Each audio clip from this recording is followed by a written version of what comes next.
Bonjour tout le monde, je suis Étienne Julliot, bonjour.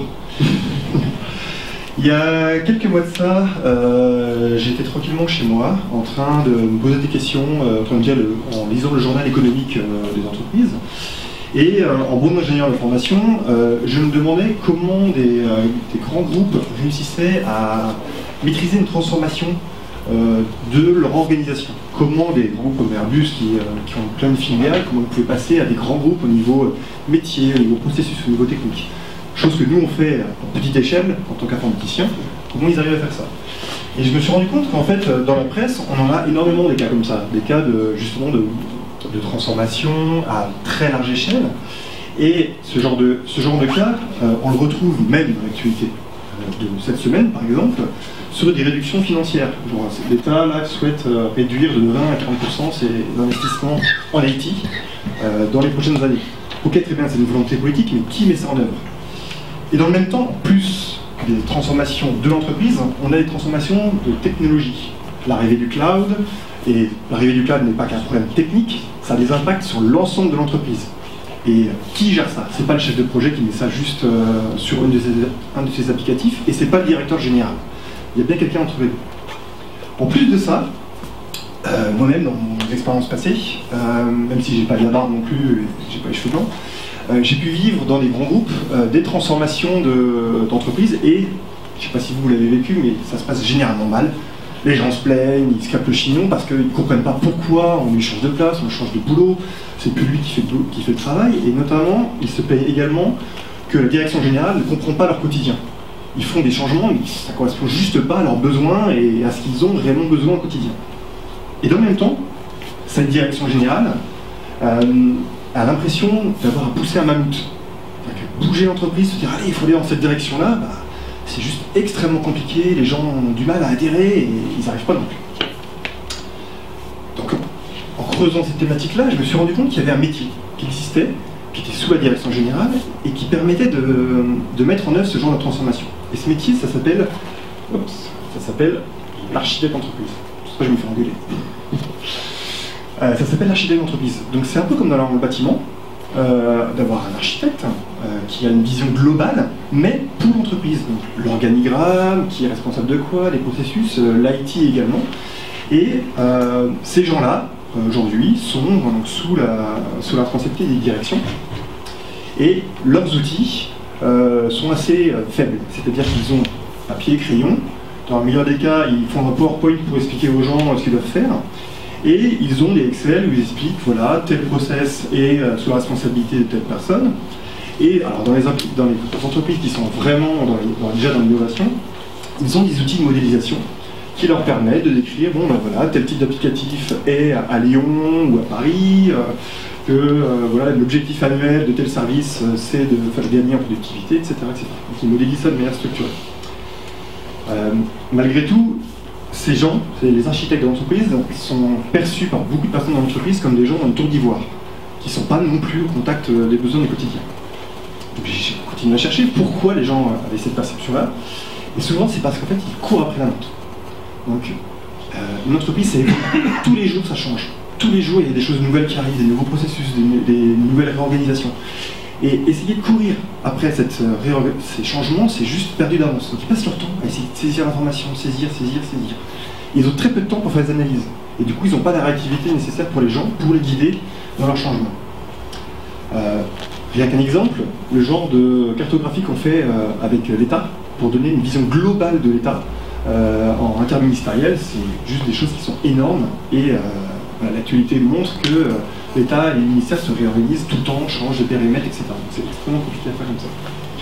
Donc on a inventé un système auquel personne n'avait pensé jusqu'à maintenant, qui permet d'éviter à l'architecte d'entreprise d'être submergé d'informations. Ce système, c'est de pouvoir passer de l'architecture d'entreprise à l'architecture d'entreprise agile. Et ce mot-là, c'est pas juste un buzzword, ça veut juste dire quelque chose, ça veut dire qu'on va industrialiser le sourcing, industrialiser le fait d'aller chercher de l'information dans plein d'endroits dans l'entreprise. Dans des outils de compta, dans des feuilles Excel, dans des outils techniques de supervision, et on va alimenter toutes les nuits, automatiquement, une base de données qu'on va après exploiter pour représenter visuellement des analyses. Et jusqu'à aujourd'hui, personne ne l'avait jamais fait au niveau mondial. Tout le monde le fait en écrivant à la main ces modèles d'architecture. Type d'exemple, de type de planche que les architectes d'entreprise font, où on voit les différents processus et autres. Et on passe en bleu quand le process est automatisé et informatisé, et en blanc quand il est fait à la main. Et bien cette information-là, juste le changement de couleur, est fait automatiquement à partir d'une information issue d'une feuille Excel de supervision, quelque part. Donc, toutes les nuits, elle va changer. Autre exemple, ils ont l'habitude d'utiliser OK pour dire l'application est-elle en prod ou pas. Et bien ça, on va se brancher sur un superviseur d'application, quelque chose de technique, qui va montrer si oui ou non on est en production. Et dans ce cas, on a vraiment une feuille qui se met à jour toute seule et qui est garantie à jour.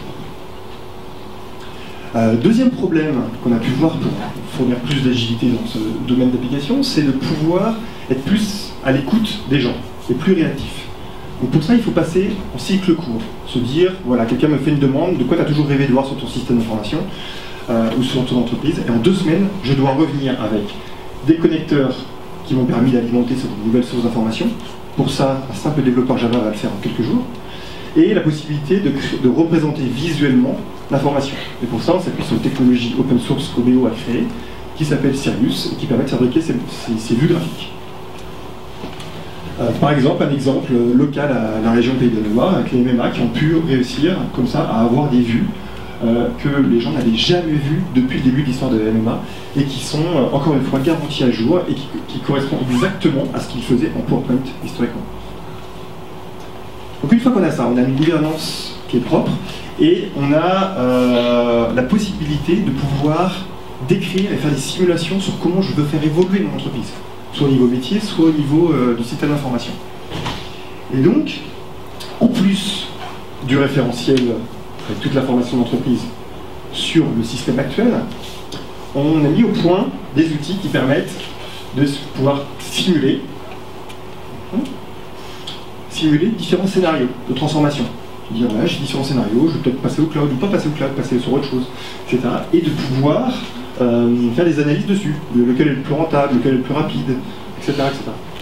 On va pouvoir faire aussi des analyses d'impact et pouvoir décrire comment on passe de l'état actuel à la cible qu'on a visée, donc faire des trajectoires de transformation. Et on va pouvoir décrire tout ça. Un exemple d'analyse d'impact, où là on part du métier, un besoin qui est mieux satisfaire le client, et on voit comment, jusqu'à l'aspect technique, tous ceux qui sont impactés par ce changement. Et ça, quel que soit le domaine, qu'on soit dans le métier, dans la technique ou autre. Enfin, ce genre d'information, il ne faut pas qu'elle soit réservée à un petit groupe de 10 personnes ou de 15 personnes. Un des objectifs de ça, c'est aussi de partager auprès de l'ensemble de l'entreprise. En plus de ça, on a fait tout un système de portail web qui permet à n'importe qui de pouvoir se connecter et avoir une vue partielle, en tout cas sur ce qu'il a le droit de voir, ce qui peut l'intéresser, sur toutes ces informations-là. Comme ça, tous les gens de l'entreprise peuvent être au courant et peuvent adhérer à ça. En résumé, les points clés de l'innovation, c'est se baser sur des standards ouverts. On est très fortement impliqué dans l'open source et ça utilise énormément d'open source. Fédération de référentiels, on s'appuie sur des systèmes existants qui sont en partie manuels, en partie automatisés à partir de sources de données existantes. C'est très fortement personnalisable. Et enfin, c'est collaboratif et visuel. Et je vous invite à une petite démo d'1 minute. C'est parfait, c'est ce que j'ai prévu. Donc on est déjà sur un portail. Et on peut voir différentes représentations qui sont pour partie alimentées automatiquement, les différents types de départements et les différents types de processus que chacun a pu faire. Et là, j'ai rajouté à la main qui communique avec qui. Et automatiquement, ça va se mettre à jour. Donc on va combiner des informations automatisées, des informations manuelles. Je vais faire un scénario. Le scénario, ça va être, j'ai les serveurs Red Hat, et le fabricant Red Hat m'a dit que Red Hat maintenant, il faut mettre à jour. L'ancienne version ne marche plus. Donc j'ai un moteur de recherche comme Google. Dans l'entreprise aujourd'hui, c'est extrêmement compliqué de faire comme Google, c'est-à-dire de rechercher n'importe quel type d'information. Donc c'est ce qu'on a permis.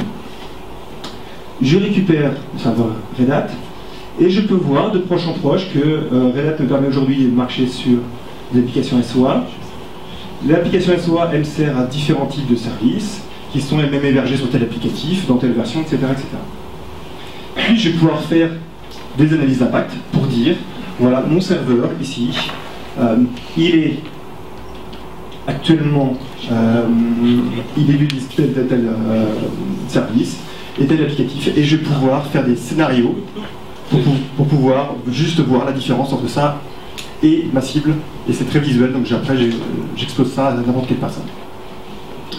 Voilà, je vous remercie. Bravo.